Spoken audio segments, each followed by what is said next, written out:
porque en un sistema democrático de derecho, ¿verdad? El check and balance, la división de poderes y el control entre unos poderes y otros, la garantía de la democracia, pienso yo que el órgano judicial puede corregir esta situación, declarando inconstitucional estos artículos del Código que nos obligan, primero, a que para presentarse como candidato a diputado tienes que ir por un partido político. Y segundo, que una vez estás frente a la papeleta, tú tienes que marcar una bandera sin saber quiénes son las personas que están respaldadas tras esa bandera. Entonces te están violando tu derecho constitucional del voto, como ciudadano que tienes el derecho a que tu voto sea directo, igualitario y secreto.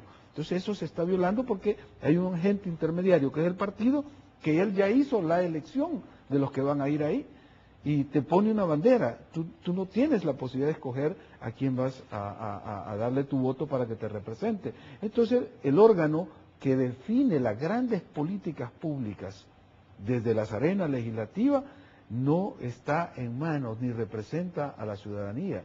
Entonces ese secuestro de la democracia que vive nuestro país y nuestro pueblo como soberano es lo que nosotros estamos luchando, porque se le devuelva al pueblo y a la ciudadanía ese poder soberano de elegir a sus representantes y a sus gobernantes. Cuando eso se dé, entonces sí vamos a poder exigir qué pasa con este señor fiscal que se fue y que tiene que ser electo en el plazo legal y han pasado 7 meses y no se le elige. Entonces tú vas a poder exigir eso. O qué pasa con una Corte Suprema de Justicia, o una Corte de Cuentas, o la Procuraduría tal. En fin, todos los cargos que son de elección de segundo grado y que es responsabilidad del órgano legislativo. Porque los diputados y diputadas van a responder a sus electores, no a la cúpula del partido con la cual tiene que quedar bien para que lo reelijan. Entonces ese es el sentido de esta demanda de inconstitucionalidad a efecto de corregir un diseño de lo que se llama ingeniería constitucional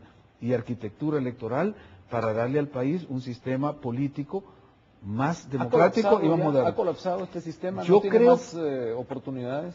Yo creo que estamos al borde del colapso, como en otros temas, tema de seguridad, en el tema económico, el sistema político está al borde del colapso. Y veamos de nuevo, viendo a los vecinos, para poner nuestra barba en remojo, lo que pasó en el Perú cuando colapsó el sistema de partidos.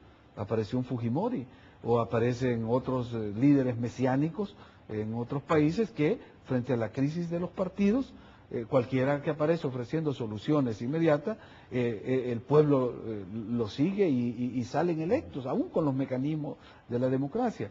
Por eso es que es tiempo en este momento de que corrijamos, y el órgano judicial tiene esa gran responsabilidad en sus manos en este momento, porque es al que le compete, según nuestra Constitución, hacer ese balance de interpretar la norma constitucional en la sala y poder definir si un artículo o varios artículos, como los que yo he señalado del Código Electoral, son inconstitucionales.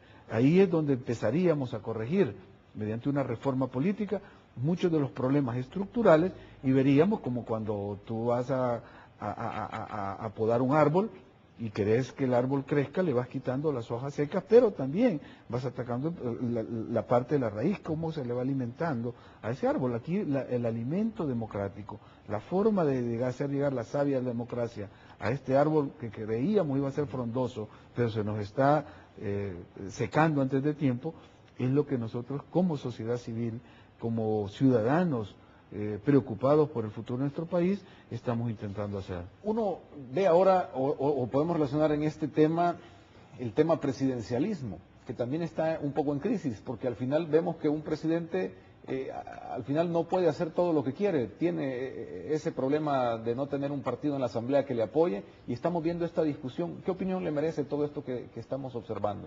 Bueno, una cosa es el tema del presidencialismo, que es una forma de gobierno frente a los sistemas parlamentarios. América Latina, siguiendo el modelo constitucional de los Estados Unidos, optó por sistemas presidenciales, y Europa básicamente son sistemas parlamentarios.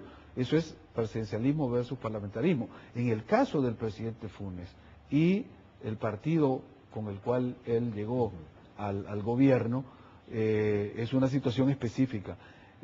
Yo acabo de publicar un artículo que me pidieron en Estados Unidos, para caracterizar esta situación. Y el título del artículo se llama Mauricio Funes, su propia ruta. En esto lo que yo creo y quiero tratar de interpretar es cuál es el modelo salvadoreño, porque se tuvo el temor de que fuese el modelo Chávez, que se siguiera el chavismo. El presidente insistió que iba a seguir el modelo de Lula, de Brasil, que admiraba o que tenía como paradigma el modelo de Obama en Estados Unidos. Yo creo que al final se está construyendo un modelo propio. No sé si es el mejor, si es el correcto, todavía para mí el gobierno sigue sin rumbo, es decir, no ha dado señales claras para dónde va, pero es un debate profundo que se tiene que dar para establecer exactamente cuál es el rumbo que el presidente le quiere dar. Han habido expresiones muy democráticas de consulta para temas importantes que no se hacían en el pasado. Nunca se consultó la dolarización o los TLC, ahora se está consultando mucho, pero han habido actuaciones autocráticas, como la destitución de algunos funcionarios del gabinete, el reciente de la Secretaría de Cultura, que ensombrecen esta gestión. Yo creo que habría que buscar el verdadero balance, y ese es el objetivo de mi artículo, de la relación entre el partido que ganó las elecciones, porque el FMLN gana las elecciones, por supuesto, con la participación de más de 500,000 de votos, que no era el voto duro del FMLN, y la gestión del presidente. Y ahí es donde yo creo que la clave está en entender que una agenda partidaria siempre va a ser limitada, porque es de un partido, y son sus intereses partidarios. La agenda presidencial siempre va a ser más amplia, porque es la agenda de la nación. Yo creo que eso es lo que el presidente Funes ha tratado de explicar, al decir que él es el presidente de todos los salvadoreños y no de un partido político. Es difícil cuando hemos estado acostumbrados en este país, en los últimos 20 años, al que el presidente de la República es además el presidente del partido, ¿verdad? Y además el jefe de campaña del partido, y no se quita, como dijo el último presidente, su chaleco de jefe de partido, y se pone el de presidente de 8 a 4 de la tarde. Es decir, de un extremismo partidista de un presidente a una desvinculación de la que quiere hacer el presidente Funes, de estar por encima de los intereses partidarios, creo que habría que buscar un punto medio, porque tampoco el presidente puede desvincularse ni del partido con el cual llegó al poder, y que existe no solo un acuerdo político fundamental cuando definieron el proyecto conjunto, sino un compromiso ético.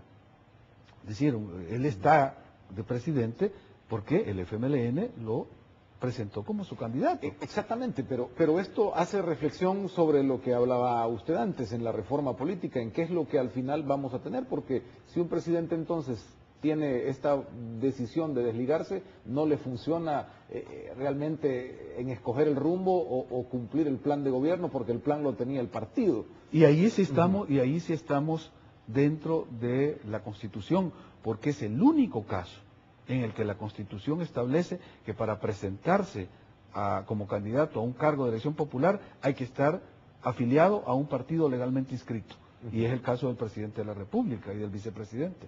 Entonces, ahí tendríamos que reformar la Constitución para que pudieran haber candidatos a la presidencia, como en otros países, que no tienen ninguna vinculación con ningún partido político. Pero de eso estamos bastante lejos. Yo quisiera más bien volver al tema de cómo se pueden conciliar estas agendas, la agenda del partido, la agenda del presidente, en beneficio del pueblo. Porque al final el presidente, cuando termine su mandato, no va a poder repetir, no está, como se dice en Estados Unidos, en el segundo mandato de un presidente, como lo dicen el lame dog president, que ya está de salida, ya no va a poder repetir. Aquí desde que entra está como un lame dog, porque no va a repetir y no tiene ese compromiso de volver a repetir mandato, y por eso tiene que hacer A o B, tomar A o B decisiones. Entonces, ¿qué es lo que tiene que hacer el presidente en este momento?